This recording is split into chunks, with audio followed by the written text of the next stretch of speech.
running against somebody that, well, he's not here either.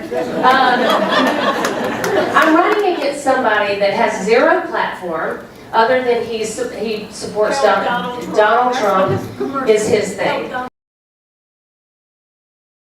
Now, if he supports Donald Trump and the cuts to the VA, I cannot imagine one veteran that would support him. Yes.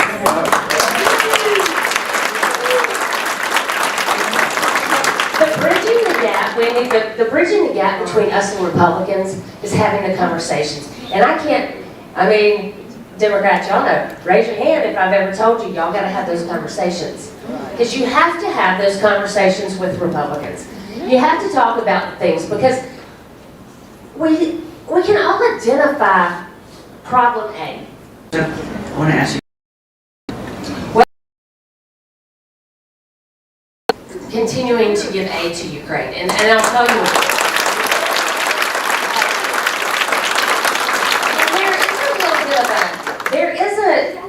There is a little bit of a question about this because I was out one night and I was talking to a lady.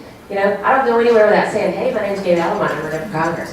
And I met this lady who started talking to me about her disability benefits and how her disability was cut by $30, and that money was going straight to Ukraine. That's why her disability check was less. There's a lot that people don't understand about the foreign policy. This is the crux of it. Russia is not our friend. Has not been our friend ever because they are ruled by a dictator. They went and tried to steal land from their neighbor Ukraine. Ukraine is one of our friends. And so, if all of Europe. Europe is our friend. Ukraine through the end of this for our national security. Yes? How do you yourself define a dictator? How do you think that separates from what Trump has said in the past? Well, so a dictator is they don't follow laws. They tell you what you are. It's more like a slave driver. It's a one guy on the hill that makes all the rules. There's no government behind it. It is essentially a king that we don't. In the United States, we love our democracy, which means the people have a say. And in a dictatorship, the people have zero say. So that's how I define a dictatorship. What was your second question? I'm sorry. So you know how Trump has said stuff about this and how he's acted? How do you think that relates to it? Yeah, well, Will you repeat the question? yeah. And this ridiculous trade war with our other friends, Mexico and Canada, and we picked a fight with them, which is neither going to help Americans or Canadians.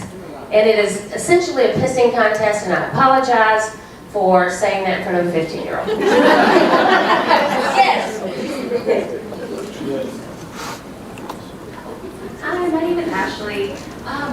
It's nice to meet you. Nice to meet you. I have a question about kind of a very polarizing topic. It's about women's reproductive health. Yes.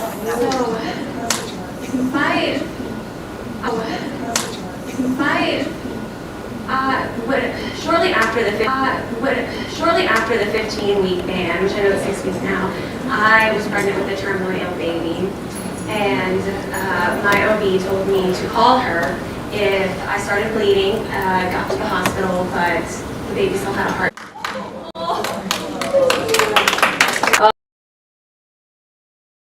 6-week abortion ban went into.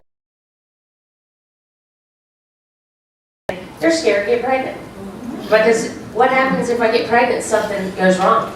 I'm not going to get the treatment. We've heard over and over and over again the stories of miscarriage, and until the mother is near death, or in some cases, some have died. It's happened.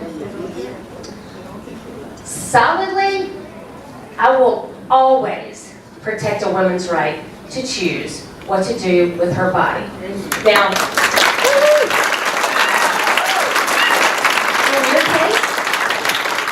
in in your case, I think we have to hold doctors accountable. And I think we have to hold the state accountable. We have to have better legislation. If they're going to put these stupid restrictions, then there needs to be